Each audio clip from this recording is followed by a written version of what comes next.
Muy buenas noches para todos. Muchas gracias por su asistencia a esta séptima sesión de la estrategia Aprendiendo con mi tutor del curso Finanzas Corporativas de la Maestría en Gestión Financiera.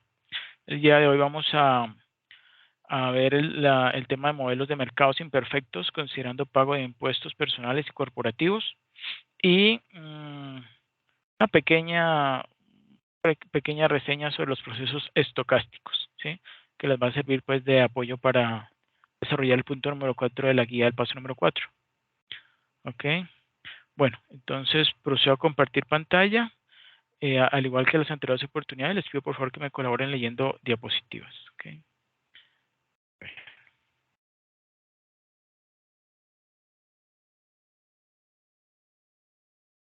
Bueno, aquí tenemos entonces la diapositiva de presentación. ¿Me confirman si todas la están observando?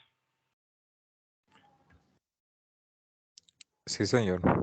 Ok, muchas gracias. Ok, entonces eso es lo que vamos a ver. Modelo de mercados imperfectos considerando pago de impuestos personales y corporativos de Miller, ¿sí? Y procesos estocásticos. Bueno, vamos a empezar con las teorías sobre estructura de capital. ¿Quién me ayuda leyéndolo, por favor? Acá, profe, buenas noches. Buenas noches, Diego. Ok, siga. Teoría sobre estructura de capital. De acuerdo con Fama y Friend, el objetivo de las empresas es maximizar su valor. Esto se logra generando beneficios por encima de los costos de las fuentes de financiamiento. Por esta razón, una de las decisiones fundamentales en la gestión empresarial es la elección de las fuentes de financiamiento, la definición de sus condiciones y, en particular, las proporciones de deuda y capital constituyen el problema central de la estructura de capital. Los trabajos de Modigliani y Miller demuestran que, bajo condiciones de mercado perfecto, la decisión de financiamiento es irrelevante. Sin embargo, una de las condiciones necesarias para que se cumpla esto es la existencia de impuestos a las utilidades, impuesto a la renta, tanto a nivel de las empresas como de las personas. Posteriormente, Modigliani y Miller demuestran que las deducciones de impuesto constituyen una transferencia de valor a los accionistas. Si bien es cierto que los accionistas también son afectados por el impuesto personal, el efecto del impuesto de la renta empresarial siempre es positivo. Por ello, concluyen que debe tomarse la mayor cantidad de deuda posible, siempre y cuando el costo de la deuda se mantenga. Se mantenga constante. Ahí ya no lo escuché. Demuestra que si la Ok. Más adelante, Stiglitz demuestra que si la deuda no genera costos de quiebra, las empresas tomarán la mayor cantidad de deuda posible. Sin embargo, los costos de quiebra, también directos como indirectos, existen y se incrementan con el nivel de endeudamiento. Asimismo, los costos de la deuda también se incrementan con el apalancamiento. Desde entonces, el estudio de la estructura de capital se ha constituido en un tópico de investigación central en las finanzas. Perfecto, muchas gracias, Diego.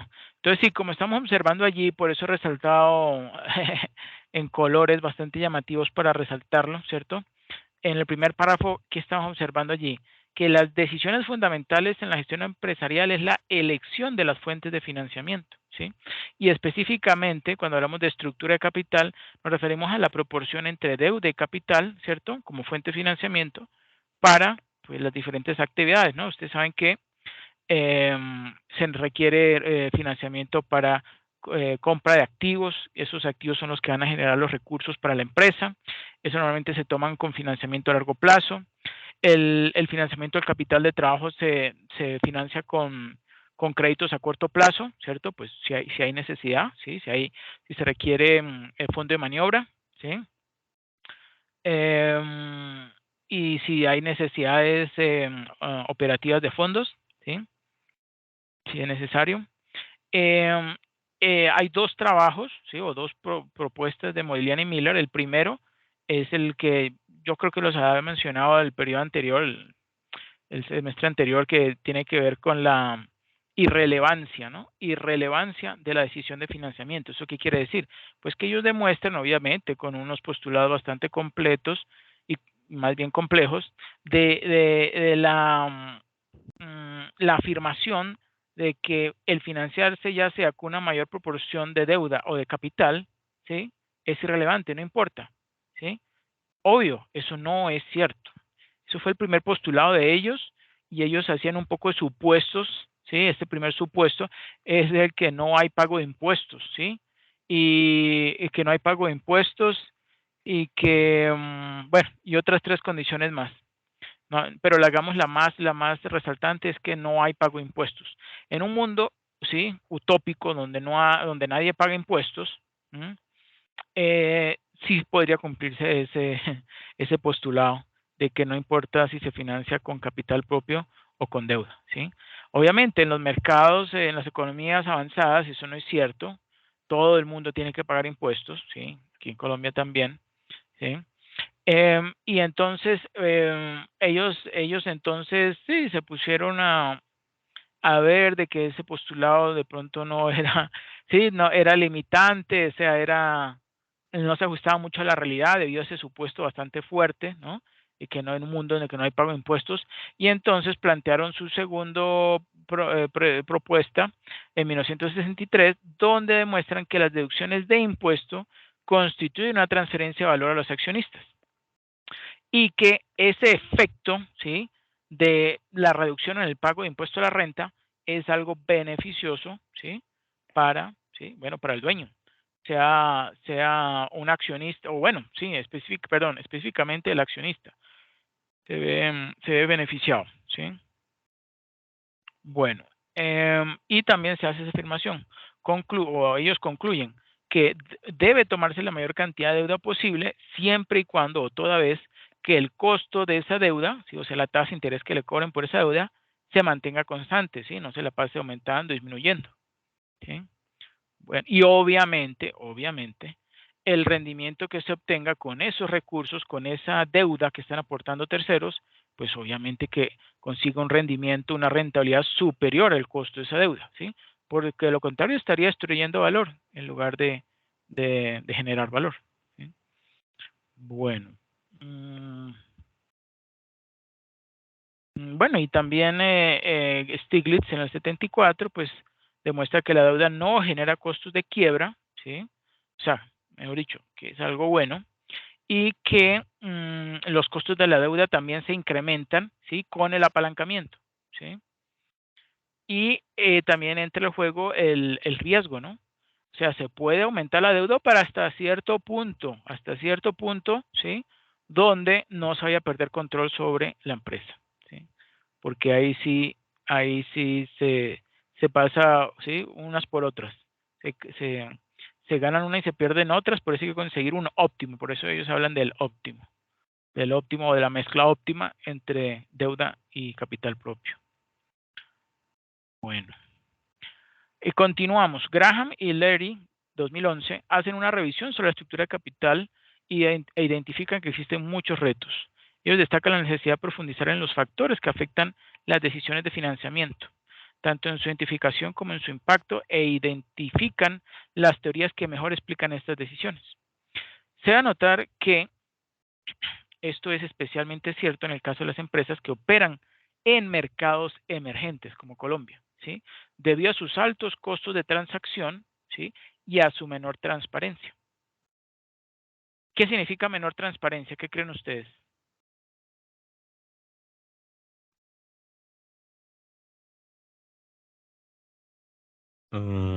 Secos en la información, ¿no? Correcto, lo que tiene que ver con la información. Con esas asimetrías de información, ¿cierto?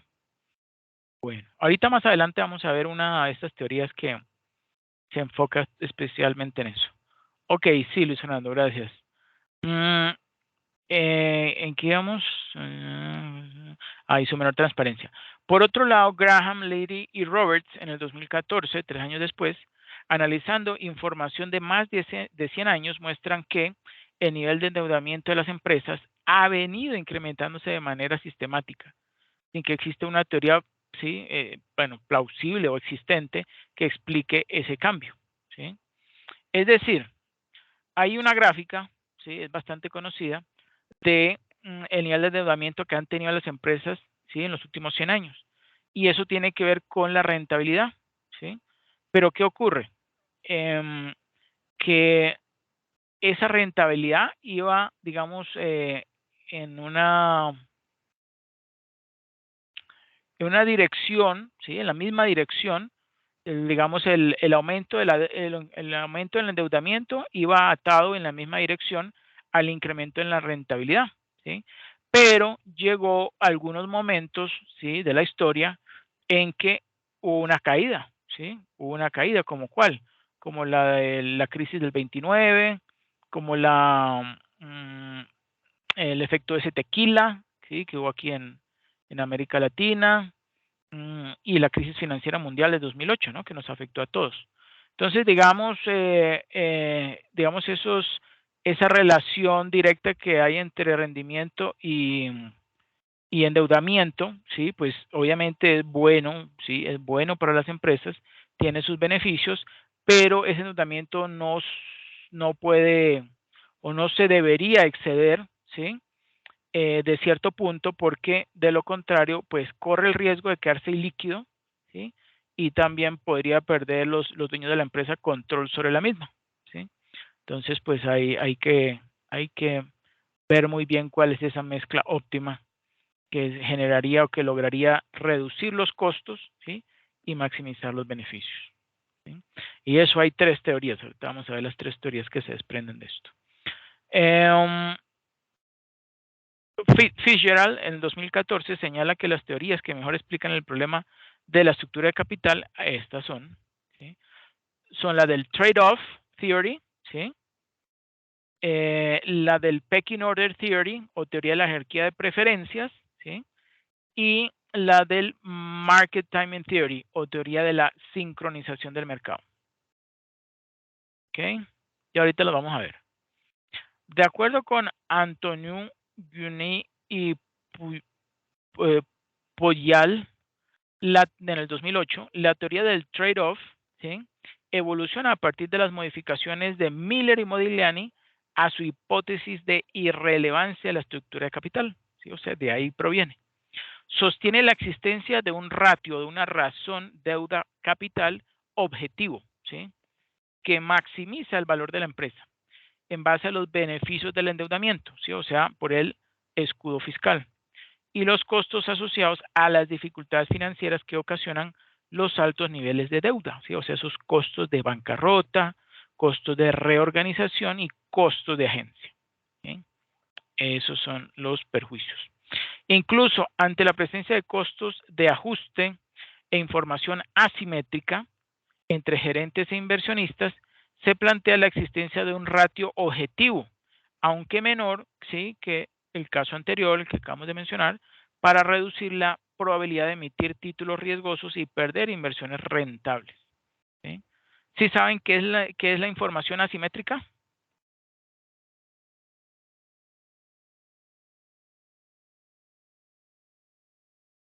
Que no es clara, que se distorsiona. Más o menos, pero desde Profe, otro punto de vista. no es la diferencia entre los libros y en los hechos, ¿no? Sí, ¿en cuáles libros?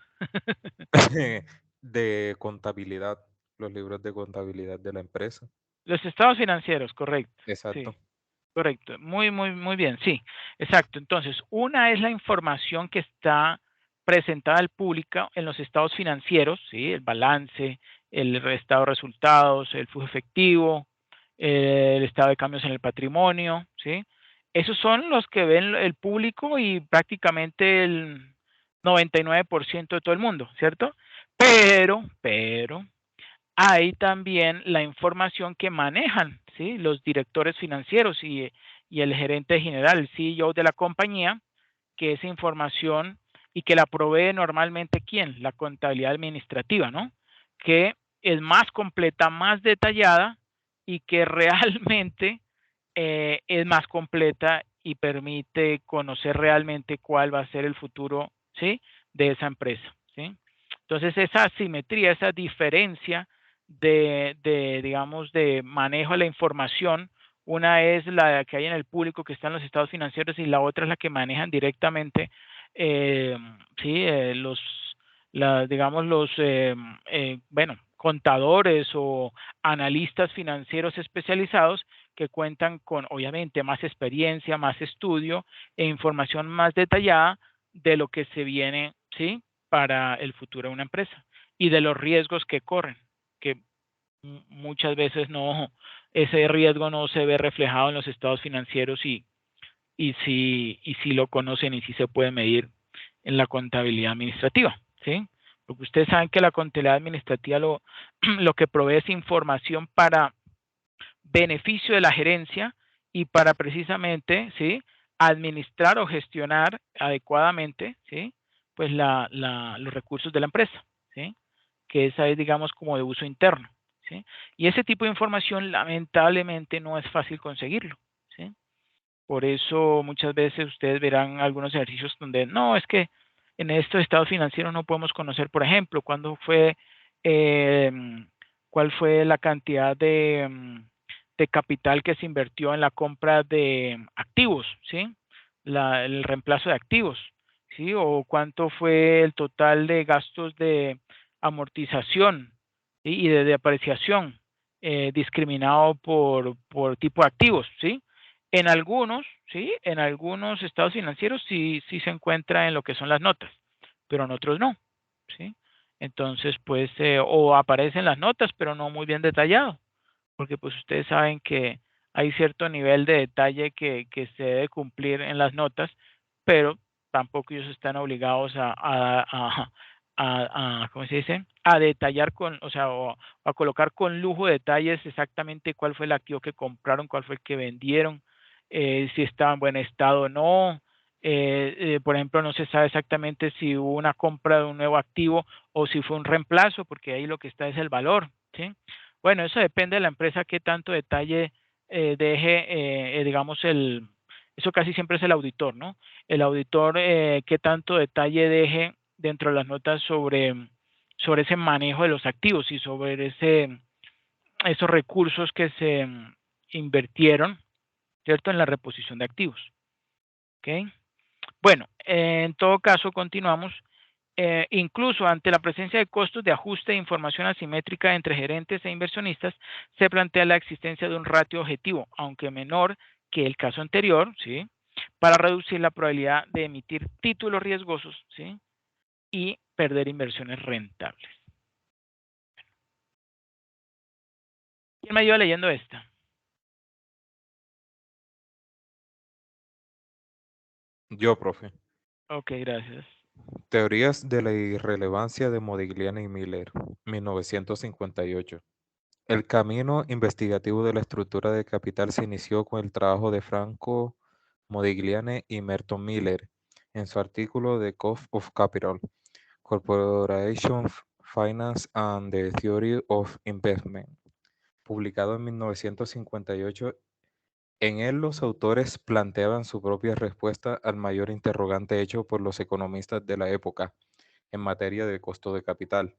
Tal pregunta es lo siguiente: What is the cost of capital to a firm in the world in which funds are used to Acquire, acquire assets whose yield, yields are uncertain, uncertain, and in which capital can be obtained by many different media, uh, ranging, ranging from pure debt instruments representing money, fixed claims, to pure equity issues, giving holders only the right to approve.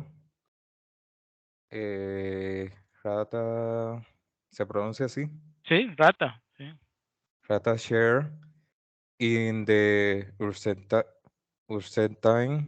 Venture. Uncertain venture. Correcto, muchas gracias. Muy bien, muy bien. No, Modigliani y Miller. muy bien en inglés. Bueno, Modigliani y Miller, 1958, página 261. correcto. Tratar de encontrar una respuesta a esta inquietud los llevó a formular las proposiciones que dieron origen a los planteamientos teóricos de costo de capital más conocidos y que significaron el punto de partida de varios desarrollos en la materia.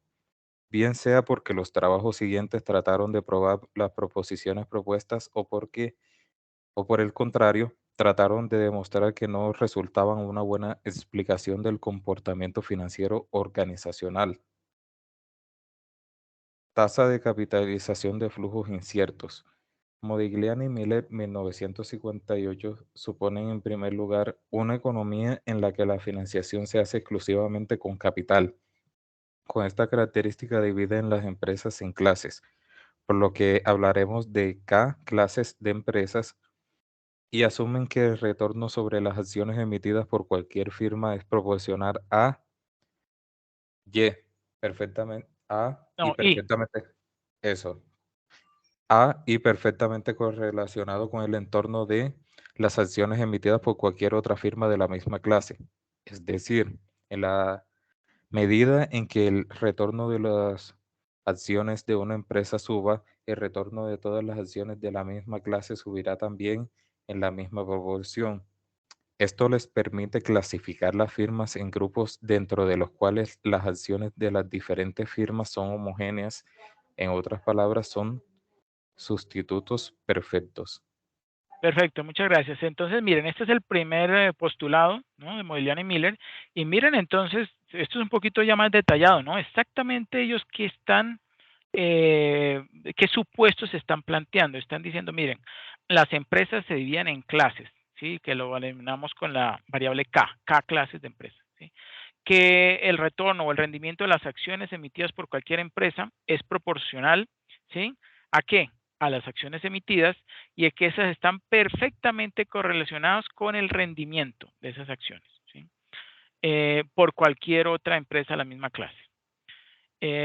Y también dice que en la medida en que el retorno, el rendimiento de las acciones de una empresa suba, ¿sí?, el rendimiento de todas las acciones de la misma clase, ¿sí?, subirá también en la misma proporción, ¿sí? O sea que hay una correlación. Eso les permite clasificar las firmas en grupos entre los cuales las acciones de las diferentes empresas pues son homogéneas. Él hace ese supuesto que las acciones de diferentes empresas son homogéneas, ¿sí? O sea que pueden constituirse en sustitutos perfectos, ¿sí? Que eso obviamente no es cierto. Eso obviamente no es cierto. Bueno, entonces continuamos. También se asume que las acciones se transan en mercados perfectos bajo condiciones de competencia perfecta. Esa competencia perfecta, no, eso es una utopía, pero bueno, supongamos que sí. De los anteriores supuestos se sigue que en cualquier clase K el precio de cada acción será proporcional a su retorno esperado. Financiación con deuda y sus efectos en el precio de las acciones. En un segundo apartado, un segundo supuesto, se incorpora en el análisis la financiación con deuda, lo que cambia el mercado de acciones de forma fundamental, porque las empresas podrían tener diferentes proporciones de deuda en su estructura de capital. De esta manera, la proporción de acciones de las diferentes compañías pues puede variar, lo cual genera diferencia en las distribuciones de probabilidad de esos rendimientos o retornos. Desde el punto de vista financiero, las acciones estarán sujetas a diferentes grados de riesgo financiero, ¿sí? Ustedes saben, dependiendo de la calificación que le dé las calificadores de riesgo, ¿sí? Standard & Poor's, Moody's, etcétera, etcétera, ¿cierto? Estarán sujetas a diferentes grados de riesgo financiero o de apalancamiento, ¿sí? O sea, de recursos que han obtenido de terceros. Ustedes saben que eso también se ve reflejado, ese apalancamiento, ese nivel de deuda, también se ve reflejado en la calificación que obtenga, ¿no?, de la calificadora de riesgo, ¿sí? A ver si están poniendo recursos propios, ¿sí?, para financiarse, o si por el contrario se están financiando con dinero de terceros y ellos no están por ahí, digamos, están obteniendo buenos rendimientos sin asumir o sin utilizar sus propios recursos, ¿sí? No, utilizando recursos de tercero. Y por ende ya no serán sustitutos perfectos entre ellos. Los autores piensan que todas las obligaciones se asumen con una tasa de ingreso constante por unidad de tiempo, ¿sí? O sea que se mantiene, ¿sí? Que las empresas van a mantener sus utilidades o sus ingresos, que van a mantenerse, ¿sí?, en forma constante a lo largo del tiempo. Y este ingreso es estimado con certeza por todos los negociantes considerados como emisores. Ese es el supuesto. Asimismo, tanto las obligaciones como las acciones son negociadas en un mercado perfecto. ¿Sí? ¿Qué es un mercado perfecto? A ver, ¿quién se acuerda que es un mercado perfecto? O las características de un mercado perfecto. Algunas, ¿no? Tienen que ser todas.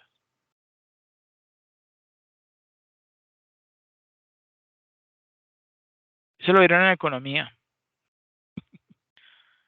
Ustedes vieron economía, ¿cierto?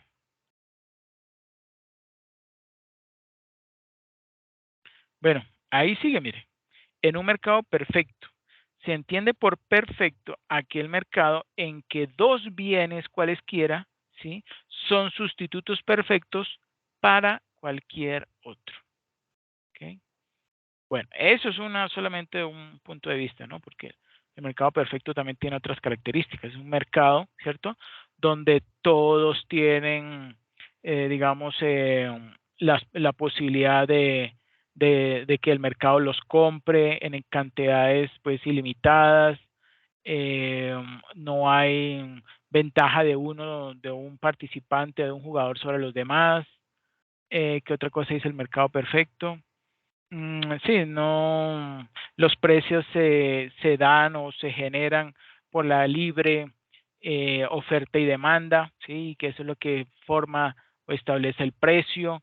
Ese precio entonces es el mejor indicador de, sí, o sea, el precio que se genera es el mejor indicador realmente del valor de esa mercancía o ese producto, sí. Esas son algunas de las características que seguramente ustedes escucharon anteriormente sobre un mercado perfecto. En el punto de equilibrio son vendidos al mismo precio. También otra característica. Sobre la base de lo antes planteado, Modigliani y Miller derivan las siguientes proposiciones básicas sobre la valoración de títulos para compañías con diferentes estructuras de capital, que se convirtieron en el punto neurálgico de la teoría financiera. Entonces ahí tenemos la proposición 1 de Modigliani y Miller de 1958, donde dice lo siguiente: sea el valor de mercado de la firma o de la empresa, ¿sí? El valor de mercado de la empresa, BJ igual a SJ más DJ, ¿sí? Y ustedes se preguntarán, bueno, ¿y qué es SJ y DJ? Aquí está. SJ es el valor de mercado del capital propio de la empresa, ¿sí? O sea, si lo miramos en inglés son savings, ese es de savings, ¿sí? El D es el valor de mercado de la deuda de la empresa, o sea, debt, ¿sí? Entonces podríamos decir que es savings plus debt, ¿sí? Es el value o valor de la empresa, la sumatoria de esos dos. Y eso es igual a ese X sombrerito sub J dividido entre PK. Ah, bueno, entonces, ¿qué es ese X sombrerito y ese PK? El X sombrerito es el promedio de los retornos esperados de los activos de la empresa antes del pago de intereses e impuestos. Y el PK es el costo de capital promedio ponderado, ¿sí? O sea, el WACC, ¿cierto? Bueno, los autores afirman que se tiene el equilibrio, ¿sí? O que se alcanza el equilibrio cuando el valor de la empresa, ¿sí? El B sub J es igual, ¿sí? Al SJ más el DJ, o sea, los savings más debt más la deuda, que es igual a beta sub J sobre PK. ¿Y qué es ese beta sub J? ¿Qué creen ustedes que se hace beta sub J?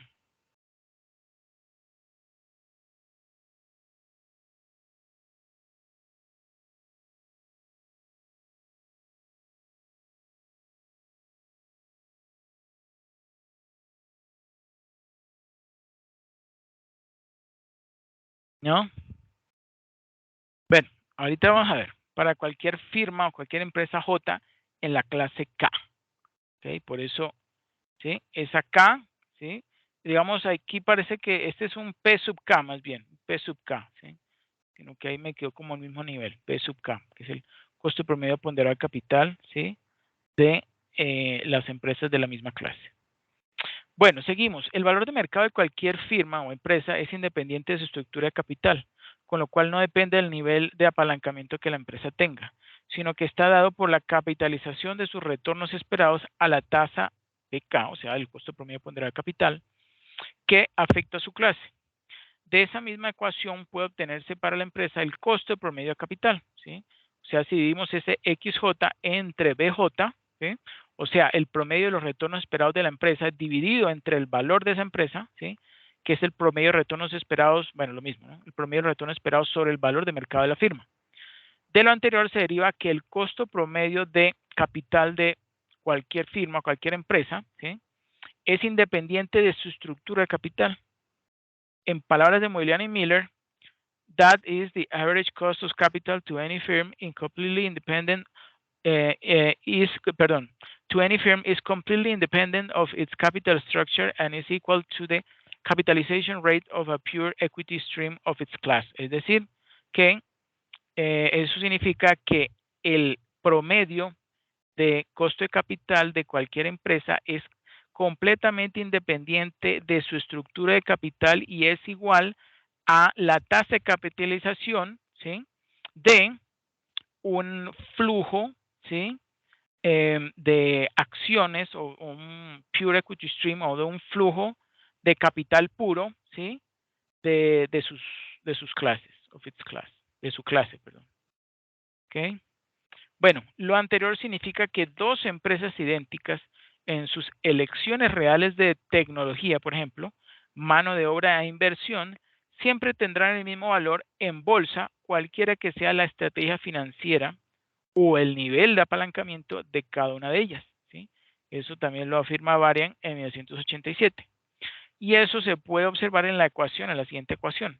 Ese X sombrerito sub J, que sería el promedio de los retornos esperados de los activos de la empresa antes del pago de intereses e impuestos, dividido entre el valor de la empresa, que es ¿qué? La sumatoria de savings sub J más debt sub J, ¿sí?, que es igual a la razón o la división entre ese mismo X sub J entre B sub J, que ya hemos dicho, ¿no?, que es lo mismo, que parte de acá, ¿sí?, que es igual a PK, ¿sí? Esa razón es ¿qué? El costo promedio ponderado de capital. ¿Sí está claro? Porque vamos de una razón equivale a otra y llega hasta que esa razón es equivalente al costo promedio ponderado de capital. ¿Ok? Profe, para ese promedio de los retornos esperados de los activos de las empresas antes de los intereses e impuestos, ¿es necesario tener valores históricos? Sí, sí, claro. Para todo esto se necesitan valores históricos, eso es correcto. Ese, ese que se calcula con la Y, ¿cierto? Los Sí, retornos. sí, con el, EBIT. sí, con el EBIT, ajá. Ah, Ajá. listo. Bueno, continuamos. Para cualquier firma J o empresa J en la clase K, el costo de la deuda y el costo general del capital son constantes al margen de la posición de apalancamiento financiero de la empresa, medida como la razón de deuda a capital, si eleva su nivel relativo de deuda o aumenta su nivel de deuda, aumenta el costo capital accionario, lo que refleja, o esto más bien se refleja, en el mayor rendimiento requerido para los accionistas debido al aumento en el riesgo que impone esa deuda adicional. Eso lo confirman Moyer, McGuigan y Kretzlow del 2005. Es decir, el aumento en el costo de capital propio, ¿sí? O sea, ese aumento en el costo de SJ, o sea, de los capital propio, que sería el savings sub J, compensa exactamente, ojo, compensa exactamente, ¿sí?, ese aumento en el costo de capital, compensa exactamente el beneficio o la ganancia del menor costo de deuda, ¿sí? O sea, de ese debt, de esa deuda, ¿sí?, sub J. De modo que el costo general de capital no cambia con las modificaciones en la estructura de capital, ¿sí? Y reitero, eso es de acuerdo con la proposición 1 de Modigliani y Miller. La proposición 2, ¿sí? De la proposición 1 se deriva la proposición 2 de Modigliani y Miller, que trata sobre la tasa de retorno esperada o interés I de las acciones comunes de empresas, o acciones ordinarias más bien de empresas, que incluyen deuda en su estructura de capital, ¿sí?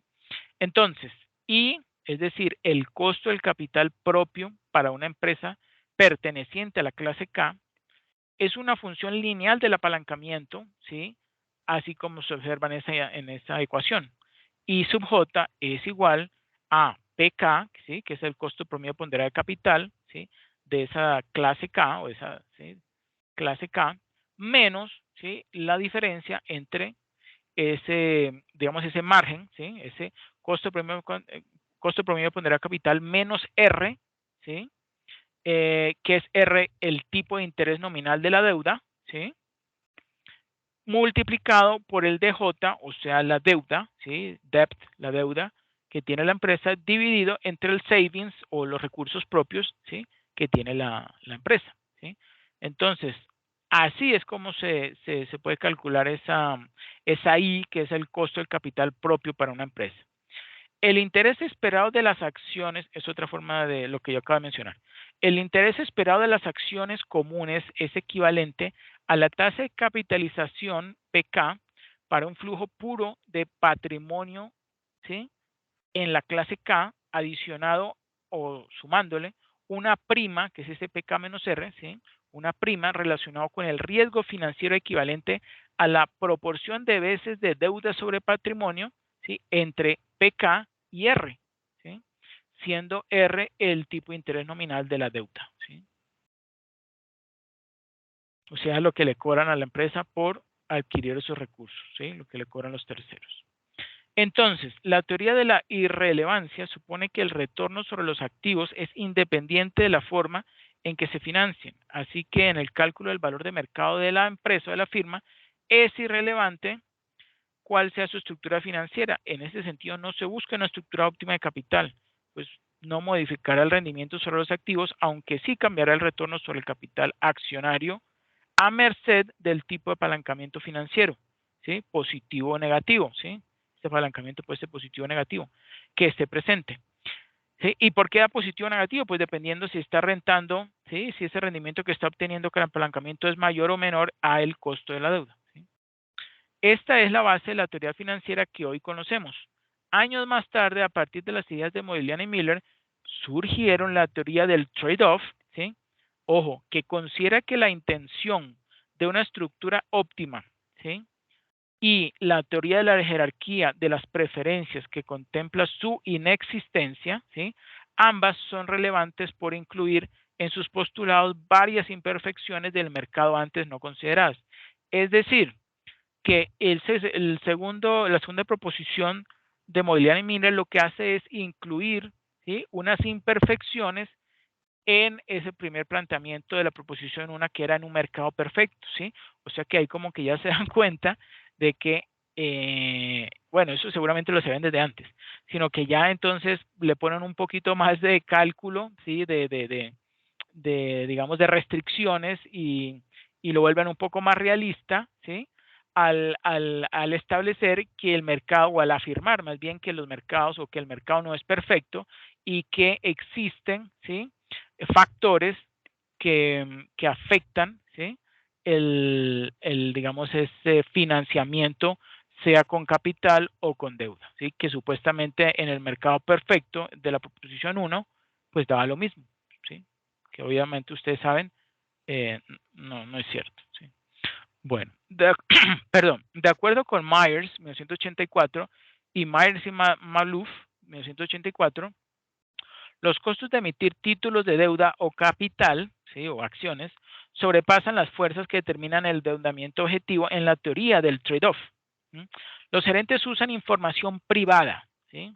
Ojo, información privada, para emitir títulos riesgosos cuando estos están sobrevaluados, ¿sí? O sea, están por encima de su valor, digamos, en libros. Los inversionistas que tienen menos información que los gerentes descuentan, ¿sí?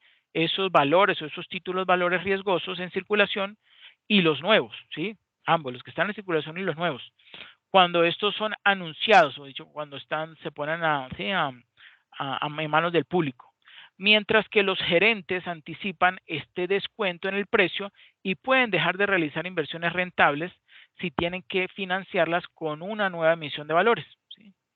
Para evitar esta distorsión en las decisiones de inversión, los gerentes prefieren financiar proyectos con utilidades retenidas, ¿sí? O sea, con plata que han generado ellos internamente, y con deuda de bajo riesgo, ¿sí? Así es que logran realmente un buen beneficio.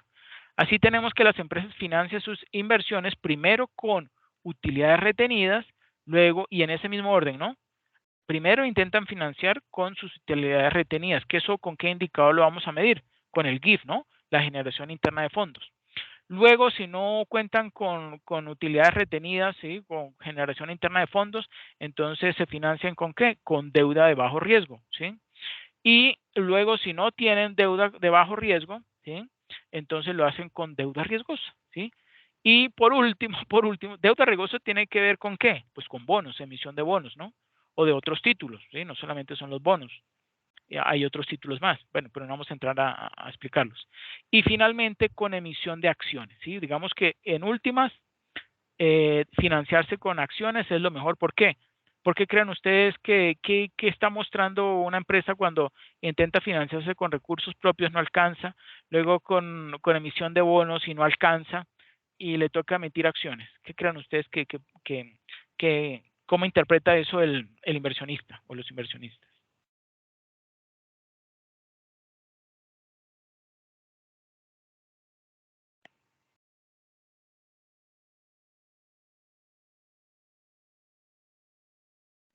¿Me puede repetir la pregunta, profe? Por Sí, favor. yo les acabo de mencionar de que esa es, digamos, la secuencia que siguen las empresas a la hora de obtener financiamiento. Primero intentan financiarse con utilidades retenidas. Si no tienen, entonces van o buscan deuda de bajo riesgo, y si no, entonces lo hacen con deuda riesgosa, como por ejemplo la emisión de bonos, ¿sí? Y por último, pues como última opción, se financian con la emisión de acciones, ¿sí? Entonces yo pregunto eso, ¿por qué lo hacen? ¿Sí? ¿O cómo interpreta eso los inversionistas cuando se dan cuenta de que una empresa está haciendo eso? ¿Sí? Que yo creo que se los había explicado anteriormente,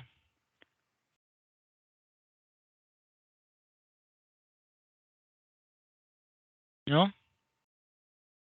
Eso es lo que refleja, o el inversionista lo ves como incertidumbre, ¿sí? Cuando los inversionistas ven que una empresa, y así lo hacen por lo general, las empresas ya, digamos, maduras, ¿sí? Estamos hablando de empresas maduras. ¿Por qué? Si es una empresa que está creciendo, una pyme, ¿sí? Que está creciendo dentro de una economía, de pronto está pensando en expandirse a otras economías, esas empresas sí requieren digamos, inversionistas y de capital, ¿sí? Para poder crecer, ¿sí? Para poder crecer, crecer, crecer, crecer, crecer. Pero en el caso de una empresa, puede ser grande, generalmente ya son grandes, pero la característica principal es que son maduras. En este tipo de empresas, ellas, digamos, ellos lo que van buscando son financiamientos que representen un menor costo, ¿no? Porque obviamente si menor es el costo, pues entonces va a afectarles menos sus rendimientos, ¿sí? Entonces, si ellos intentan primero con el financiarse con algo que no tiene ningún costo, que son con las utilidades retenidas, ¿sí? O sea, financiarse con los mismos rendimientos que ellos generan, pues eso sería lo ideal, ¿no? Pero eso muchas veces pues no se da. Hay algunos momentos en que no se da, no pueden generar internamente, ya sea porque tenían, por ejemplo, dispuestos recursos para, no sé, para como una especie de reserva para el cambio de activos, ¿sí? Para la actualización de sus activos o de su proceso productivo, etcétera, etcétera. Y entonces se les presenta una nueva oportunidad, o digamos el mercado los lleva a la necesidad de abrir una nueva planta o aplicar o introducir una nueva tecnología en su proceso de fabricación, y entonces tienen que acudir obviamente a algún tipo de financiamiento con costo, ¿sí? Entonces lo que dice la norma, primero busque financiarse con deuda, ¿sí? Que sea obviamente primero la menos riesgosa, luego si no tiene más riesgosa, y por último en acciones. ¿Por qué? Porque es que si una empresa comete el error madura de llegar y primero financiarse con la emisión de acciones, eso ya, digamos, va a impactar mucho, o digamos, va a estar muy en riesgo, digamos, el que el mercado, o sea, el mercado mira muy bien cómo es el comportamiento de ese reparto de dividendos de la empresa. Si una empresa empieza emitiendo acciones, significa que va a tener que pagar dividendos, ¿cierto? Si va a pagar dividendos, lo que busca siempre los inversionistas es de que la empresa inicie, pagando unos dividendos, puede que no sean tan jugosos, pero dependiendo de ¿sí? su buen desempeño, su buena gestión y obviamente las condiciones del mercado, que vaya aumentando ¿sí? la proporción de esos dividendos con el paso del tiempo y que obviamente haga ese reparto de dividendos en forma continua. ¿Sí? ¿Por qué? Porque si en el momento en que la empresa deje de pagar dividendos, ¿sí? Pues ¿qué van a hacer sus inversionistas que estaban dispuestos a pagar más dinero, ¿sí? Por tener las acciones de la empresa, no sé, la que sea, Coca-Cola o General Electric, etcétera, etcétera, ¿sí? Pues entonces si no les va a dar ese rendimiento que ellos están esperando, que sea en forma creciente y que sea continua, pues entonces van a empezar a vender esas acciones y a comprar otras. ¿Y eso qué va a hacer? Pues que se caiga el precio de la acción y obviamente si se cae el precio de las acciones de una empresa, pues también su capitalización bursátil se va a reducir, ¿sí?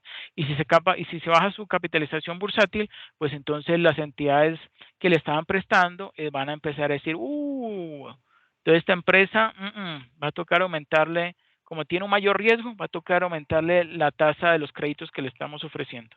Y así. Eso es lo que ocurre. Ese es ¿sí? Digamos, eh, los pasos que sigue el mercado y que siguen los inversionistas a la hora de buscar ¿sí? Buenas acciones en las cuales invertir dinero. ¿Sí, sí está claro?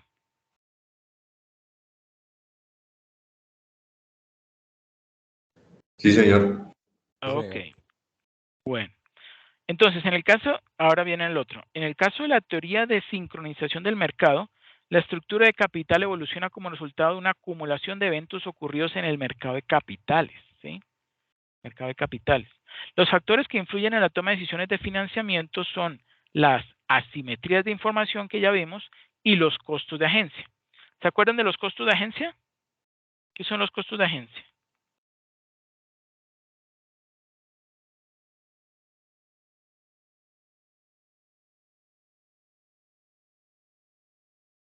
¿O por qué se generan esos costos de agencia?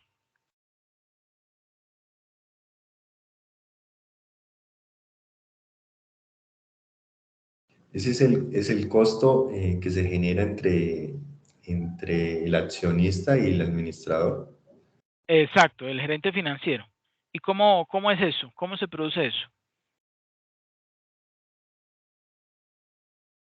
¿Qué más se acuerda de eso, Diego?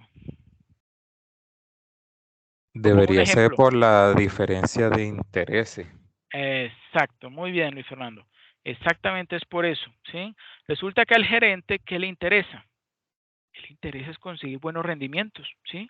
No le importa ni siquiera sobreendeudarse, ¿sí? Y, y además de que quiere conseguir buenos rendimientos, ¿sí? También buscará, no sé, de tener una buena imagen en el público. Entonces, podría ser bastante generoso, ¿no?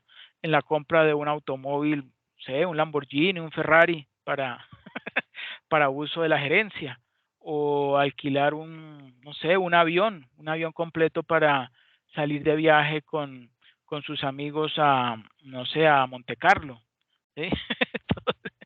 Todo ese tipo de situaciones se producen, estoy hablando de las grandes empresas, ¿no? Las multinacionales.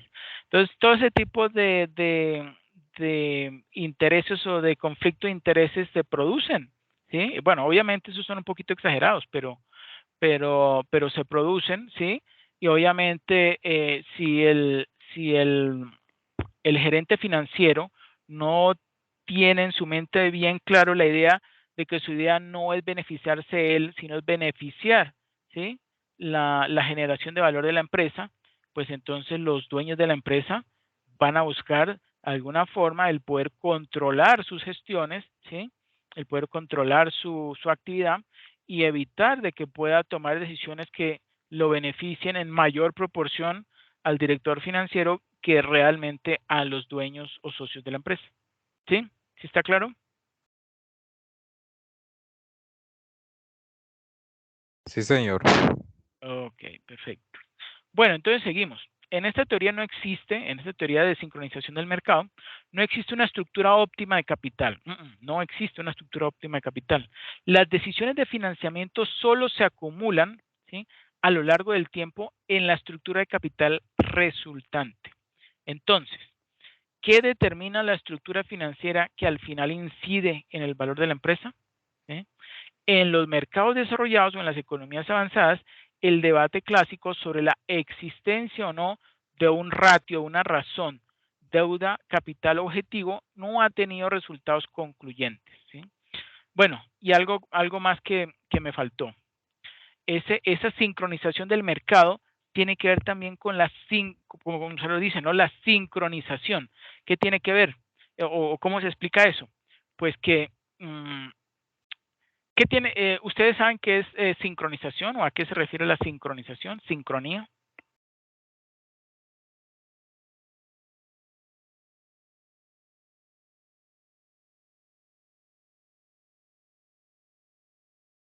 Tiene que ver con tiempo, ¿no? Tiene que ver con tiempo. Entonces, si la empresa logra, ¿sí? Logra financiarse rápidamente, ¿sí? Con deuda, ¿sí? Pero al mismo tiempo, después de que ha logrado, digamos, o logró con un determinado nivel de deuda, logró obtener un rendimiento, ¿sí? Que obviamente se vio reflejado en algo tangible, como por ejemplo el incremento en el flujo de caja libre, ¿sí? Entonces, inmediatamente la empresa puede tomar algún tipo de medida para que, bueno, ya obteniendo o con ese endeudamiento que tuvo, aumentó su flujo de caja libre, entonces automáticamente va a reducir el nivel de deuda, ¿sí? Porque obviamente sabe muy bien el gerente financiero que entre menor sea su nivel de endeudamiento, pues entonces menor riesgo estará corriendo y por tanto, digamos más adelante, bueno, tanto el mercado como los prestamistas pues lo van a ver como algo bastante positivo, ¿sí? Porque, digamos, al momento de solicitarle mayor cantidad de recursos, pues ellos estarán en la posibilidad de hacerlo y a una tasa menor porque pues su nivel de endeudamiento no está elevado. Y ese excedente de recursos que obtuvo, pues lo va a utilizar para financiar los nuevos proyectos o inversiones que tenga, ¿sí? Que tenga planeado desarrollar. Entonces, esa sincronización, ¿sí? De recursos, bueno, y también tiene que ver, bueno, esas sincronizaciones desde ese punto de vista lo mencioné, pero también una sincronización del mercado de qué, de capitales, ¿sí? De mirar a ver si puede utilizar como forma de financiamiento, ¿sí? Puede, por ejemplo, utilizar o puede, por ejemplo, emitir deuda, ¿sí? Con unas características determinadas, ¿sí? O sea, bonos, y otra deuda con otras características o digamos otra serie, ¿sí? O digamos unas pueden ser perdón, unas pueden ser un bono, digamos, con un plazo determinado y con una tasa fija y otros podrían ser un bono con una tasa variable, ¿sí? Entonces, todo ese tipo de fuentes de financiamiento que son digamos, con deuda, ¿sí? Porque que son bonos, pero con diferentes características, pues esa sincronización es, digamos, ellos a la hora de decidir cuál va a ser el tipo de rendimiento que van a ofrecer, ellos obviamente tienen que haber hecho unos pronósticos de cuál va a ser, cuál ellos consideran que va a ser el comportamiento del mercado, cómo va a ser esa curva, ¿sí? De rendimientos o de tasas de interés del mercado y con base en eso entonces ellos determinan cuál es el que más los favorece y esa sincronización entre lo que ocurre en el mercado de capitales y por el contrario lo que están demandando, lo que ellos están vendiendo, ¿sí? A sus clientes, a su público, entonces esa sincronización puede resultar pues algo, ¿sí? Beneficioso para la empresa si obviamente toma unas decisiones acertadas. ¿Ok? ¿Sí está claro?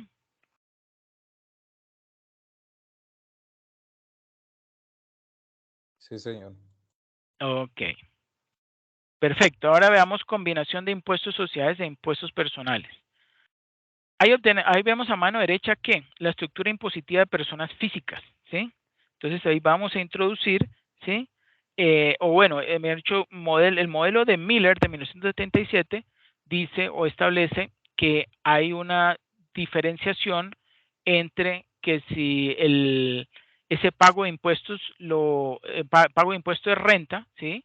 Que le corresponde a las empresas, si se involucra o se considera el pago de interés por parte de una persona natural, ¿sí? Que eso puede influir, que si eso va a ser beneficioso o no para el inversionista individual, ¿sí?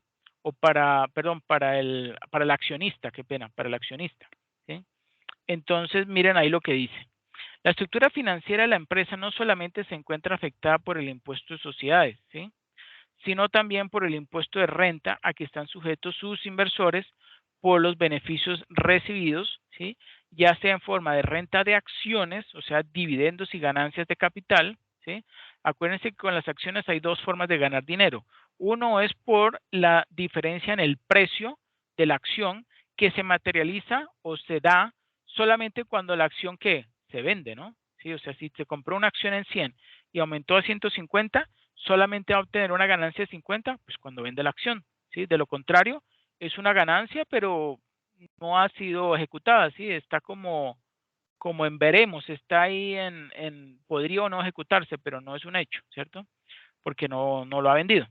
Y lo otro son los dividendos, que esos sí son unas ganancias que obviamente si la empresa los mantiene, pues va a tener derecho a percibir esos dividendos en el momento en que pues, la empresa decida repartirlos, ¿no? Bueno, o intereses, ¿sí? Sea en forma de renta de acciones o intereses. Bueno, en la figura 4, en esa que tenemos a la derecha, se observa la depuración de la renta neta de accionistas y obligacionistas, ¿sí? De los que están obligados, ¿sí? Los que pagan, o sea, la empresa, al ser deducidos sus respectivos tipos impositivos, o sea, los diferentes tipos de impuestos, ¿cierto? O tasas de pago de impuestos. Los intereses son grabados únicamente por un tipo de impuesto sobre el beneficio personal, ¿sí? Que lo vamos a conocer como TD, ¿sí? Mientras que la renta de las acciones son grabadas tanto a nivel de la sociedad, que conocemos como T, o digamos podríamos llamarlo también TC, que es la tasa de impuesto corporativa, ¿sí? Que yo lo estoy manejando con color violeta, ¿sí? Como el tipo de impuesto personal, que ese sería, ¿sí? Digamos, ustedes saben que en la DIAN hay un tipo de impuesto que se paga, ¿sí? O que pagan las personas naturales, mejor dicho, ¿sí? Cuando tienen unos montos superiores a determinada cantidad, ¿no? No me acuerdo ahorita cuánto es montos, a partir de qué monto es que ellos empiezan a pagar un impuesto y obviamente aplica a las personas naturales, ¿sí? Entonces a eso es que se refiere STS, ¿sí? Tipo de impuesto personal. Bueno, y el otro es el impuesto a las empresas, ¿no? Bueno, en principio se podría considerar que TS llegará a ser igual a TD, ¿sí? Cuando la renta a las acciones estuviera conformada totalmente por dividendos, ¿sí? Pero bueno, ustedes saben que eso es poquitas personas las que les podría suceder eso, ¿sí? No sé. Bueno, los grandes cacaos. ¿Sí? Pero TS puede ser menor, ¿sí? O sea, ese tipo de impuesto personal puede ser menor si por lo menos una parte de la renta de las acciones corresponde a ganancias de capital. ¿Qué dijimos que eran ganancias de capital? Que lo acabo de mencionar.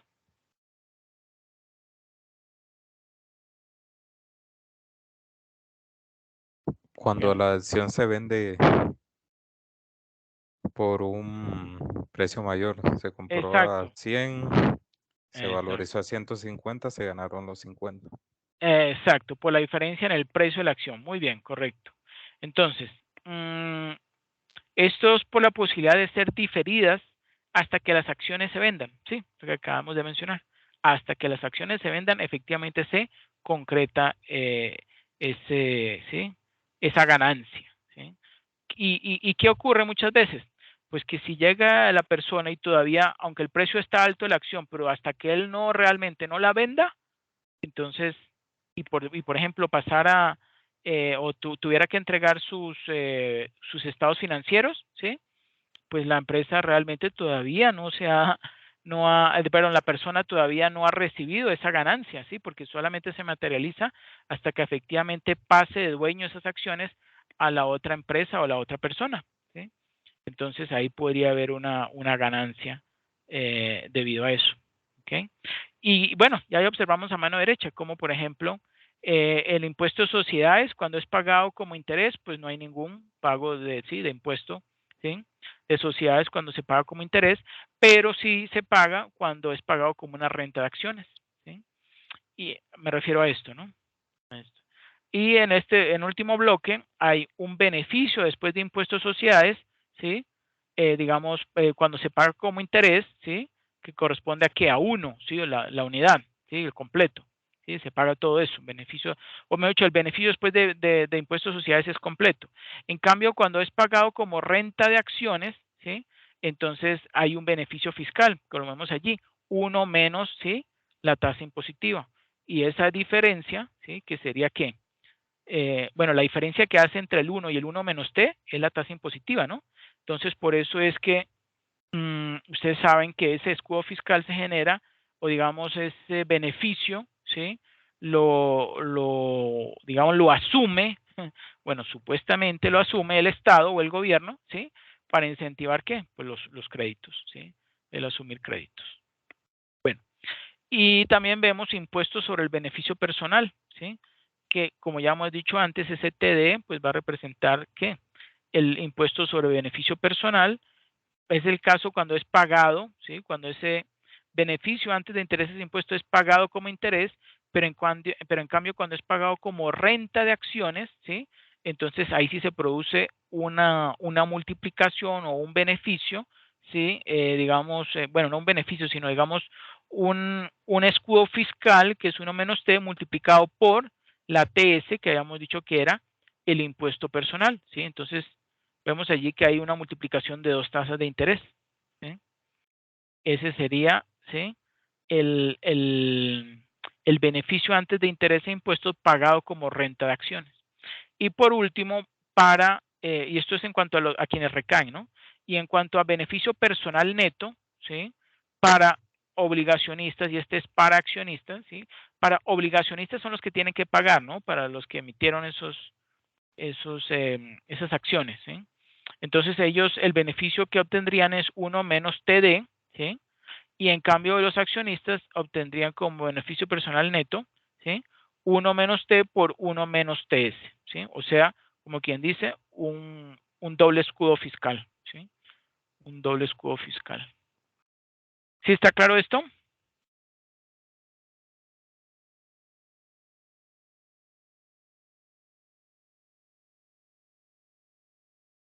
Sí, profe. Bueno. Bueno, entonces seguimos.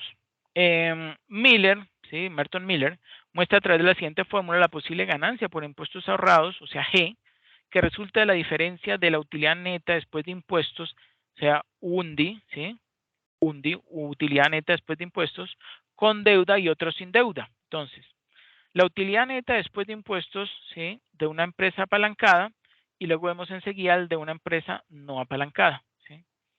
X, ¿qué vamos a denominar X? Es el beneficio económico esperado por la empresa antes del pago de interés e impuestos. Y KI o K sub I es el tipo de interés nominal de la deuda, ¿sí?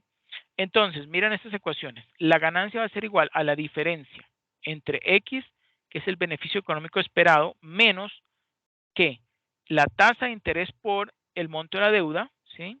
Eso multiplicado por 1 menos T, que es el escudo fiscal, y eso multiplicado por el escudo, bueno, ¿cómo llamarlo así? Por el beneficio esta es la tasa impositiva personal, ¿no? Digamos, el impuesto que debería pagar la persona o la empresa unipersonal, bueno, no, la empresa no, la persona, ¿sí? Por obviamente en el caso colombiano, por un monto ya digamos superior de recursos que tenga, pues él tiene que pagar una tasa impositiva. Entonces, a multiplicar esas dos tasas, ¿sí? Por ese margen o esa diferencia, ¿sí? Y sumarle ese KID, que es lo mismo que la tasa de interés nominal de la deuda por la deuda, por 1 menos la tasa de beneficio personal, ¿sí? Del accionista, ¿sí? Menos X por 1 menos T, que es decir, ese es el escudo fiscal, ¿sí? Multiplicado por ese rendimiento esperado, ese valor esperado, multiplicado por 1 menos la tasa impositiva personal, TS, ¿sí? Esa sería la ganancia que se estaría recibiendo considerando ¿sí? Ese pago de impuesto que ya habíamos mencionado en la proposición 1 y que en esta proposición 2 está incluyendo o considerando, ¿sí? Este TS, este impuesto personal, ¿sí? que va a influir entonces ¿en qué? En la ganancia que reciba pues esa persona, ¿sí? Y este es con una empresa apalancada, digamos este que está acá, ¿sí? Y el que está aquí a la derecha, este que está acá, es de una empresa no apalancada, ¿sí? El de no apalancada, entonces sería el KI, que es la tasa de interés nominal de la deuda por la deuda, multiplicado por 1 menos TD, también multiplicado por 1 menos T, ¿sí? Que ese T es la tasa corporativa, y multiplicado por 1 menos TS, que ese TS es el impuesto personal, ¿sí? Que debería pagar, ¿sí? Entonces, si se descuenta al costo de deuda después de impuestos, ¿sí? De KI por 1 menos TD, que es el costo de oportunidad para los inversores de deuda en la empresa, entonces, ¿qué pasaría si se descuenta? ¿Sí? Si se descuenta esta parte de acá, ¿sí? Esta parte de acá. Pues, ¿qué haría? Esta misma parte de acá, ¿sí? O sea, esto es una empresa no apalancada, ¿no? Sería este mismo de acá, digamos, esta ecuación misma que estaba aquí arriba, la ponemos aquí abajo, pero lo dividimos entre KI multiplicado por 1 menos TD, que sería ¿qué? El factor de descuento, ¿sí? Y esto, ¿sí? Lo podemos expresar así. G igual, abro paréntesis cuadrados, 1 menos T, ¿sí? Multiplicado por 1 menos TS, y eso es dividido entre 1 menos TD, ¿sí? Y eso va a ser igual a BI, ¿sí? Que es el valor de la empresa, igual a BU más C, ¿sí? Cuando 1 menos TD es igual a 1 menos T por 1 menos TS, ¿sí? La política de endeudamiento es irrelevante porque el ahorro por deuda es nulo, o sea, es igual a 0. De esta forma, pasaría que este BL es el value leverage, o mejor dicho, valor de la empresa apalancada, igual al de la empresa no apalancada, o value unleveraged, ¿sí? Miller, demostró teóricamente esta hipótesis a través de un modelo de equilibrio de mercado de deuda. A pesar de que la propuesta de Miller ha sido considerada por los entendidos de muy atractiva en cuanto a la explicación de la influencia de los impuestos corporativos y personales en la valoración de la empresa y en su estructura de capital, no ha dejado de ser objeto de polémica que centran sus discusiones en los siguientes aspectos. Son 3 aspectos. Vamos a mirar el primero. Las predicciones del modelo solo tienen validez cuando una clasificación tributaria personal, ojo, personal, sea menor que la tasa tributaria corporativa, ¿sí? O como quien dice, realmente va a haber un beneficio cuando esa tasa de interés que se paga como persona sea menor a esa tasa tributaria que pague la empresa o la corporativa. Y otra clasificación sea mayor que ella, ¿sí? Especialmente cuando TS, ¿sí? O sea, la personal, sea mucho menor, ¿sí? Que la ETD, que la que recibiría como un beneficio personal.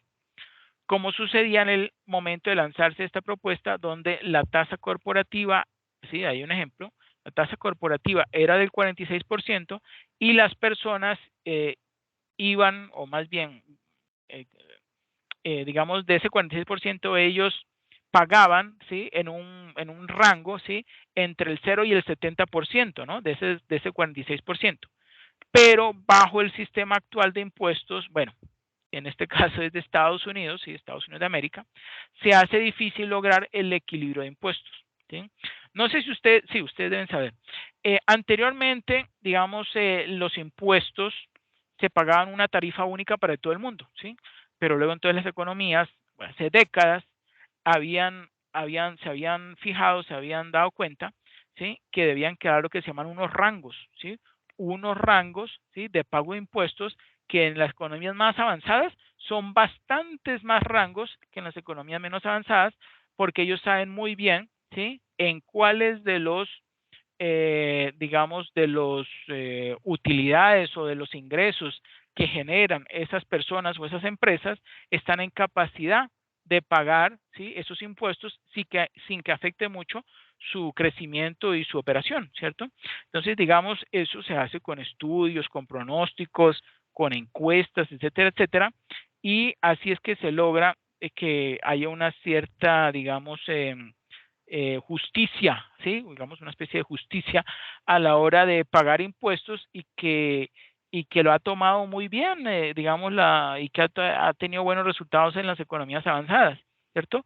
Hasta ahora, hasta hace unos años aquí en Colombia, se les prendió el bombillo y empezaron entonces a a también crear esos rangos dependiendo de los montos, ¿cierto?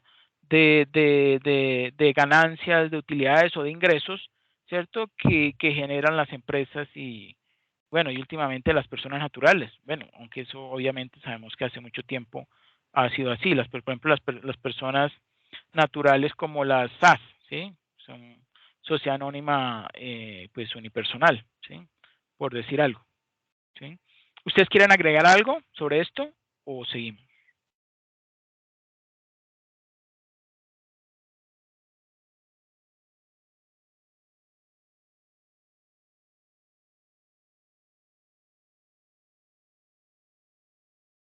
¿Sí me siguen? Continuo. Bueno, entonces seguimos. Ha quedado en entredicho la posibilidad de hacer, ¿sí? Que ese TS, que es esa tasa impositiva personal, ¿sí? Sea, eh, sea cero. Yo le puse ahí un 14, no, espera un momento. Sea cero. Cero.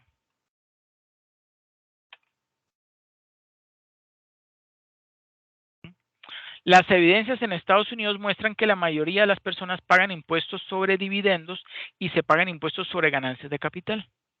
¿Okay? Y tercero, el modelo presupone que las empresas pueden deducir ilimitadamente los intereses cuando realmente solo está ajustada a los beneficios, ¿sí? A las ganancias, de la que se pueden derivar dos efectos no contemplados en el modelo, ¿sí? Primero, que las empresas emitan menos deuda, reduciendo con ello las tasas de interés. La empresa no tendría que sobornar a inversores de categorías fiscales superiores y la primera unidad de deuda incrementa más el valor de la empresa que la última unidad debido a que el interés de las últimas no puede ser deducible. ¿Okay? Bueno, y esto que está más abajo es un apartado de Gómez Besares y Santibáñez, ¿sí? De acuerdo con Gómez Besares y Santibáñez, la teoría financiera mantiene que la rentabilidad esperada de las acciones crece con el apalancamiento. Una empresa más endeudada lleva a que los recursos propios asuman un mayor riesgo, por lo que se debe esperar una mayor ganancia por invertir en ella. Sin embargo, también es cierto que un aumento en el riesgo financiero de la empresa, provocado por aumentos del endeudamiento, hagan más probables las situaciones de insolvencia, originando costos de quiebra, especialmente en época de recesión. ¿Okay? Bueno.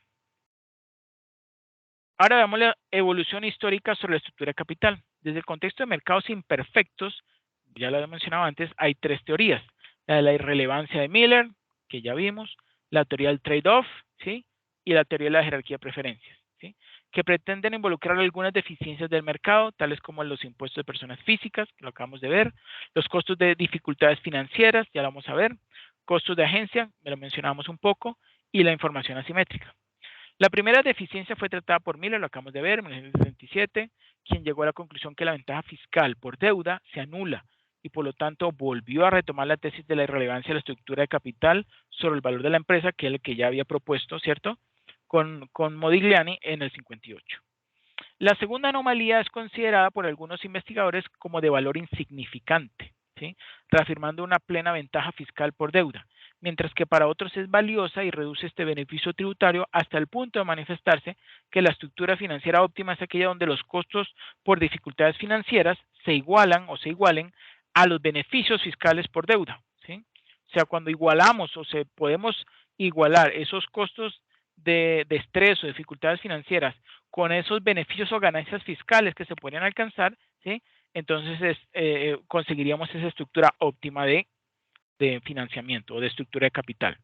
Este último planteamiento se puede explicar, ¿sí? O lo explica, mejor dicho, la teoría del trade-off, ¿sí? Eso es lo que dice la teoría del trade-off. La tercera imperfección se basa en la teoría de agencia y surge debido a los conflictos, bueno, ya lo hemos mencionado, ¿no? Por la propiedad y el control entre accionistas y administradores que se pueden reconocer más fácilmente en empresas sin deuda, ojo, sin deuda, y entre accionistas y prestamistas cuando la empresa utiliza deuda para la financiación de sus proyectos, ¿sí? Habrá un nivel de deuda donde los costos de estos conflictos sean mínimos, es decir, una estructura óptima de deuda que está soportada por la tesis de la estructura del trade-off, ¿sí? Bueno. Y la teoría económica de la información, ¿sí? Es el soporte de la cuarta imperfección. O sea, esto tiene que ver con qué? con la información asimétrica, ¿no? O es decir, ¿con cuál de las teorías? Con la teoría del pecking order, ¿sí? Pecking order. Esta ha sido explicada desde dos perspectivas. La primera a partir de la ya mencionada teoría del trade-off, ¿sí? Al considerarse que la aversión al riesgo, directo, como las señales que produce en el mercado la forma de financiación de la empresa, son dos fenómenos que influyen en las decisiones del directivo y ante la tentación de apropiarse al máximo de los beneficios fiscales que le proporciona un mayor endeudamiento, pues solo escogería un nivel moderado de este endeudamiento. La segunda, ojo, la segunda es por la teoría de la jerarquía de preferencias, ¿sí? ¿Sí? Que la teoría de jerarquía de preferencias es el mismo cual, pecking order, ¿no? Que en contraposición a la teoría del trade-off considera que no existe una estructura de capital óptima y que la empresa opta primero por financiarse con recursos, ¿sí?, que menos problemas tenga por la simetría de información entre directivos y el mercado. O sea, se va siguiendo un escalafón jerárquico de preferencias, ¿sí?, que ya yo les mencioné, vuelvo y lo repito. Primero financiarse ¿con qué? Con recursos generados por la propia empresa, o sea, con reservas de utilidades. Luego financiarse ¿con qué? Con deuda, pero que sea de menor costo.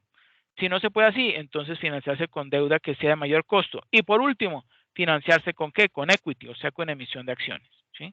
Por eso se llama de la jerarquía de preferencias. Se va siguiendo un escalafón jerárquico de preferencias cuando las fuentes más apetecidas pues se van agotando más bien. Y más recientemente se pueden ver dos nuevas aportaciones que siguen los planteamientos de equilibrio costo-beneficio de la teoría del trade-off.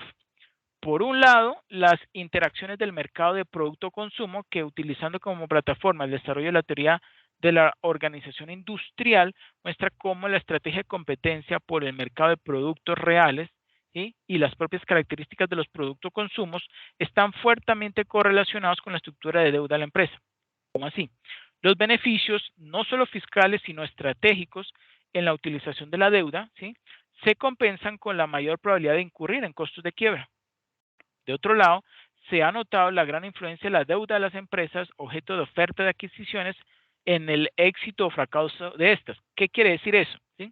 Que a la hora de valorar una empresa, si una empresa, por ejemplo, le está yendo bien, pero su dueño quiere deshacerse de una de esas empresas que tiene, pues entonces, ¿qué va a determinar el que lo pueda vender a un mayor precio o un menor precio? El nivel de endeudamiento que tenga la empresa, ¿sí? Entonces, la estructura de capital óptima se logra cuando las ganancias de la administración y de los accionistas de la firma atacada, más bien que ofrecida, ¿sí?, se compensan con los costos por la pérdida de control en las disputas que se presentan en el mercado por la toma de control, ¿sí? Habiéndose analizado principalmente la distribución de la propiedad y del flujo de tesorería de estas empresas pretendidas, pues el nivel de deuda va a incidir sobre el éxito o fracaso, ¿sí?, de esa oferta de adquisición. Como quien dice, obviamente hay que analizar el flujo de caja libre que genera la empresa, pero también va a influir en ese precio, ¿sí?, de compra o de venta, pues el nivel de endeudamiento que tenga. ¿Sí está claro?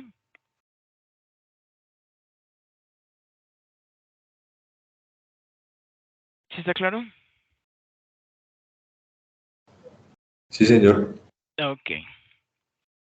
Ahora vamos a algo chiquitico, procesos estocásticos. ¿Quién me ayuda leyéndolo?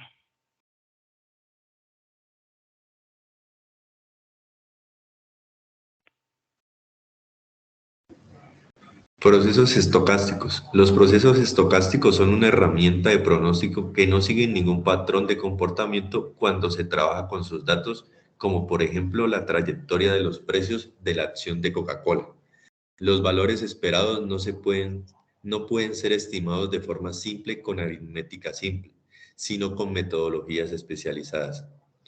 Los procesos estocásticos permiten evaluar la rentabilidad de proyectos de inversión, pronosticar el valor futuro de una acción, pronosticar el valor de las tasas de interés a largo plazo, entre otras aplicaciones. Perfecto, muy bien. Es simplemente como un brochacito. Ahorita vamos a ver una aplicación en Excel, ¿sí? Bueno, ¿y quién me ayuda leyendo esa conclusión? La La tesis, Dale, Diego. la tesis de Modigliani y Miller, que considera que no existe una estructura financiera óptima justificada por una supuesta independencia entre el valor de la empresa y el costo de capital medio ponderado respecto al apalancamiento. Perfecto, muchas gracias. Bueno, lamentablemente no alcancé a colocar más conclusiones, pero bueno, yo se las agrego ahorita que les envíe el documento y vamos a ir directamente a esto que tenemos acá. Miren lo que yo tengo acá. Aquí yo descargué estos datos históricos de qué. Este es el UODI, ¿sí? Este es voy a ponerle acá. El UODI de estas dos empresas, ¿sí? UODI o NOPAT, ¿cierto?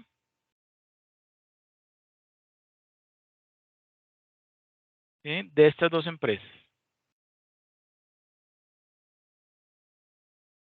¿Qué es lo que dice el punto número 4, ¿no? De la actividad. Supongan ustedes, ¿sí? Que ese comportamiento, ¿sí? Que ese comportamiento del WODI o NOPAT sigue un proceso estocástico, ¿sí? Entonces, ¿cómo lo vamos a hacer utilizando Risk Simulator? Es bastante sencillo. Voy a hacerlo con este amarillo, ¿sí? Yo escogí estas dos empresas, pero vamos a tomar para el ejemplo el de ingenieros de servicios constructivos, ¿sí? Y este es el número del NIT, ¿sí? Que son datos del 2005 al 2015, son 11 datos, ¿sí? Voy a seleccionar esos datos que son los WODI, ¿sí? Esto que tenemos acá, ¿qué son? Estos son la variación de los precios, ¿sí? Pongámosle variación. Bueno, más bien variación en resultados, ¿sí? Variación en resultados.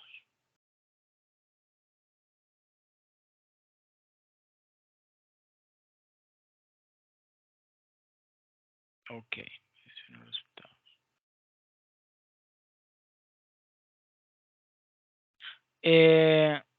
¿Cómo hice para calcular? No, pues simplemente una variación aritmética, ¿no? Digamos, ver cuál fue el WODI en el 2016 con respecto al del 2005, ¿sí? En este caso, hubo un incremento del 42%, ¿sí? Pero, por ejemplo, cuando bajó de 96.000 a 12.000, pues hubo una caída del 113%. Y así con los demás, ¿no? Aquí tenemos un promedio de variación, ¿sí? Que es del menos 15%, ¿sí? Es bastante fuerte, ¿sí?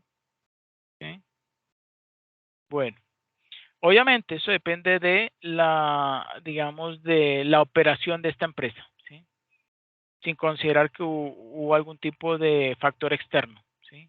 Que haya influido sobre esos resultados del WODI. Pero estos datos son reales, ¿no? Estos datos son reales tomados del SIS, del sistema SIS, de la Superintendencia de Sociedades. ¿Ok? Bueno, y tenemos la volatilidad. ¿Qué utilicé para la volatilidad? Pues la desviación estándar. Cogí estos valores, calculé la desviación estándar y es esta. Entonces, ¿cómo vamos a hacer el cálculo? Vamos a seleccionar estos datos históricos. En el caso, ustedes pueden hacerlo con los resultados de Corbatul, ¿no? Resultados de Corbatul. Entonces, lo toman como base histórica, ¿sí?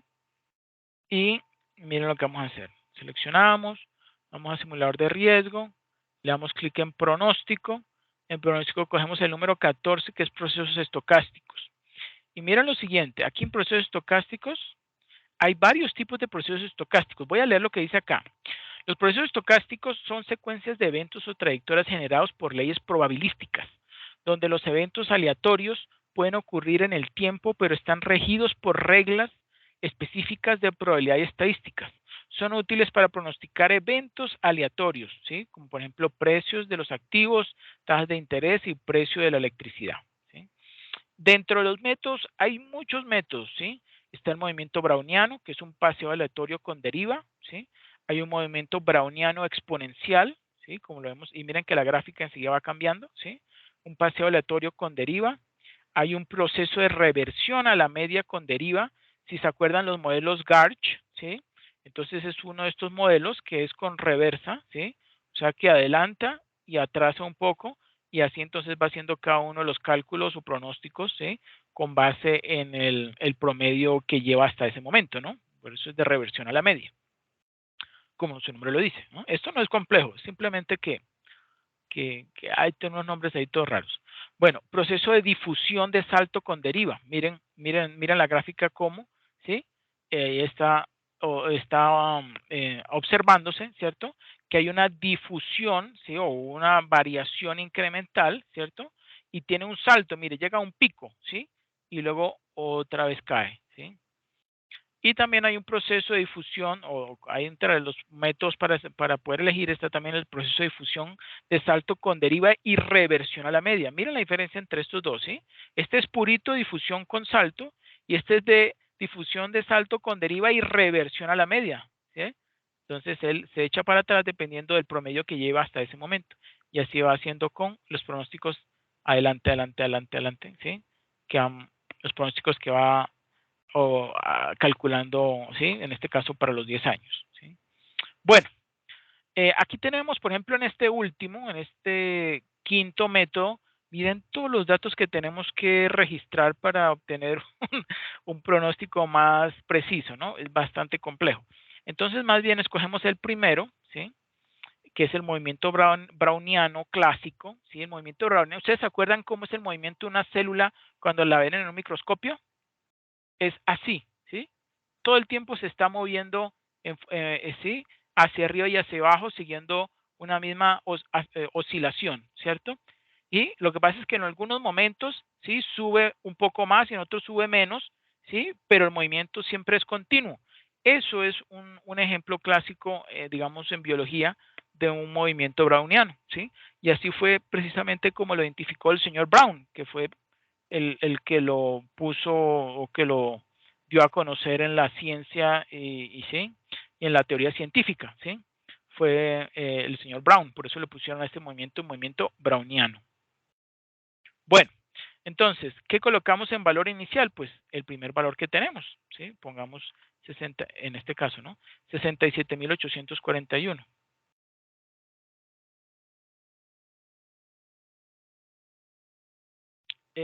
Rango crecimiento, ¿sí?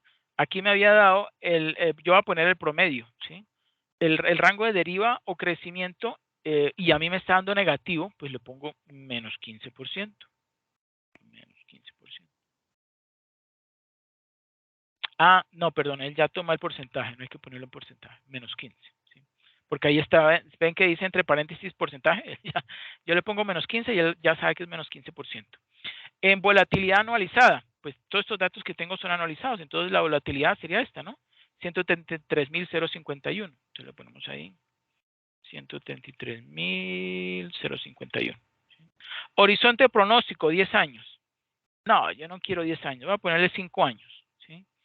Y me dice que cuál es el número de etapas o de espaciado. No, yo no lo quiero, yo lo quiero anual. Entonces que coincida el horizonte de pronóstico con el número de etapas para tener que, pues, valores anualizados, ¿no?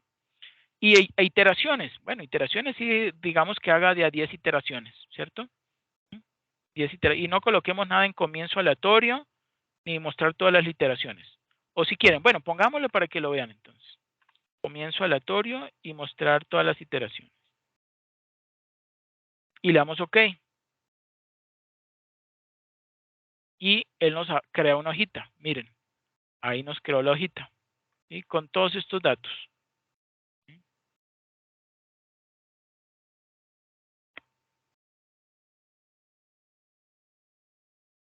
Ponerlo más grande. ¿Sí? ¿Se acuerdan que habíamos puesto que 5 años? Miren, aquí está. Aquí están los valores de la media. ¿Sí? Desviación estándar. ¿Sí? Y estos son los valores X1 hasta el X, debe ser hasta el 10, ¿sí?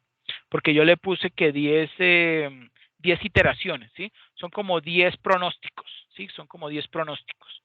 Si quieren ustedes no les coloquen tantos, colóquenle solamente uno o máximo dos, ¿sí? Y bueno, ahí tenemos entonces los resultados, ¿sí? Y aquí tenemos la gráfica él creó dos, ¿no? Interacciones de datos, ¿sí? Que es como para ver las cifras, y esta hojita que él creó, que es el resumen estadístico, ¿sí? Como lo vemos acá.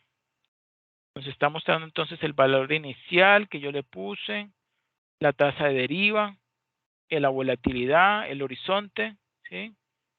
Y bueno, y aquí hay una información que es como para que ustedes sepan un poco más sobre el proceso del movimiento browniano, ¿sí?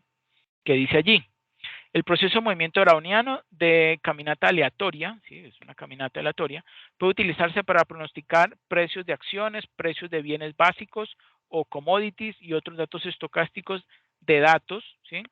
De series de tiempo, dada una deriva, un drift, ¿sí? O tasa de crecimiento, ¿sí? O tasa de crecimiento. Y una volatilidad alrededor de la trayectoria, ¿sí? O sendero originado por la deriva. El proceso de reversión a la media puede utilizarse para reducir las fluctuaciones del proceso de caminata aleatoria, ¿sí? Realmente, digamos, si lo queremos más realista, lo mejor sería calcular uno con reversión a la media, ¿sí? Pero pues la idea en este curso no es tanto que entremos a la parte econométrica, sino ni a la parte estocástica. Entonces, pues con que hagan un movimiento browniano así simple, pues es suficiente. ¿Ok? Y bueno, estos datos, ¿sí? Hubo bastante variación en el WODI de esta empresa, ¿sí? Pero ustedes pues obviamente háganlo con los de Corbatul, que no tienen unas variaciones tan exageradas, y les va a dar unos valores pues un poco más, ¿sí? Más creíbles, ¿ok? O más fáciles de entender más bien. ¿Ok? ¿Sí está claro? Sí, es que aquí hay unas variaciones pero gigantescas. Uy, wow. Ok, muchachos, entonces no sería más por hoy.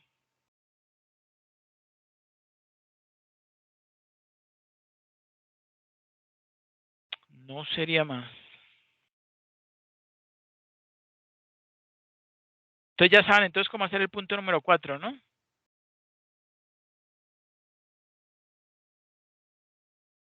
¿Escuchan? Sí, señor. Ok. Bueno, pues no siendo más, muchas gracias a todos por su asistencia, que pasen una feliz noche. Y ya este es el último. Sí, este es el último, la última sesión que tenemos. ¿Ok? La última sesión que tenemos de Aprendiendo con mi tutor. Entonces, nada, pues por favor desarrollen el punto cuarto y quinto. Ya les dije prácticamente ahí pueden desarrollar el punto cuarto utilizando la variable WODI, ¿sí? Haciendo un proceso estocástico de movimiento browniano y nada, y ahí generan entonces esos números de pronóstico que les arroja ese pronóstico, ya sea, yo puse unos 5 años, pero si quieren ustedes colóquenle solamente 2 años, ¿sí? Bueno, usted, pues está en manos de ustedes, ¿ok? ¿Tienen alguna pregunta, alguna duda?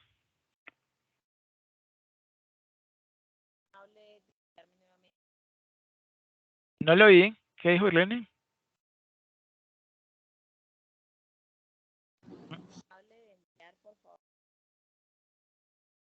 ¿Qué dijo? Yo no le entendí.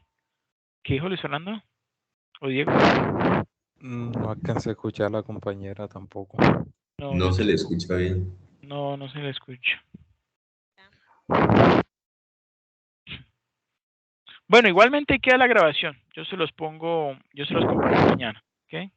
Profe, yo tengo una preguntita con Dígame. respecto a método browniano. Él tiene en cuenta también, por ejemplo, cuando son ese tipo de variables así, él tiene en cuenta, por decir, como los modelos ARCH, GARCH, eh, digamos que esa tendencia de los datos a no obedecer una distribución normal, o él no es Ah, tan preciso. sí, no, sí, claro. Él no sigue para nada una distribución normal, al revés. Procesos estocásticos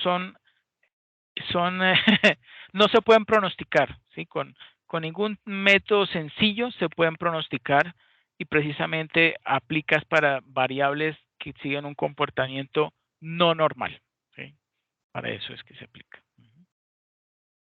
Sí, porque uno trata de ajustar a veces con un modelo para procesos estocásticos y no tiene ni un R cuadrado siquiera así. No. Él lo utiliza por dentro lo que son derivadas, ¿sí? Él por dentro sigue derivadas y específicamente, digamos, el del movimiento browniano me parece que seguía la fórmula perdón, la función de la difusión, la función de la difusión del calor, ¿sí? Fue la base con la cual se hace el cálculo de movimiento browniano. Así es. Así es.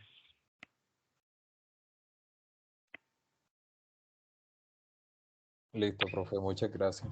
Bueno, con mucho gusto. Que pasen una feliz noche. Hasta luego, profe, que se den. Hasta luego. Feliz noche.